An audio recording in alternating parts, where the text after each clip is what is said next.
জানেন কি কোন ফুলে সন্তুষ্ট হন মহাদেব? মহাদেবের সবচেয়ে প্রিয় ফুল কোনটি? দেবাদিদেব মহাদেবের আর এক নাম হলো আশুতোষ। আশু শব্দের অর্থ দ্রুত এবং তোষ শব্দের অর্থ প্রসন্ন হওয়া বা সন্তুষ্ট হওয়া। তাই আশুতোষ অর্থ যিনি খুব দ্রুত সন্তুষ্ট হন। মহাদেবের এই রকম নাম হওয়ার কারণ তিনি ভক্তের অল্প উপাসনাতেই দ্রুত প্রসন্ন হন। তাই তাকে সন্তুষ্ট করতে বিশেষ কিছুর দরকার হয় না, লাগে না কোনো রাজকীয় দ্রব্য।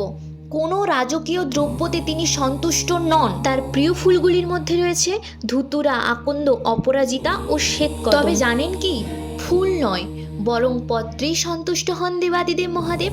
হ্যাঁ, ফুল নয়, মাত্র একটি বেলপত্র ভক্তি ও নিষ্ঠার সাথে মহাদেবের শিবলিঙ্গে অর্পণ করলে মহাদেব অত্যন্ত দ্রুত সন্তুষ্ট হন। তবে খেয়াল রাখতে হবে, বেল পাতাটিতে অবশ্যই যেন 3টি পত্র থাকে এবং তা যেন কোনোভাবেই ছেঁড়া না হয়। বেল পাতার 3টি পত্রে থাকেন ত্রিদেব, অর্থাৎ ব্রহ্মা, বিষ্ণু ও মহেশ্বর।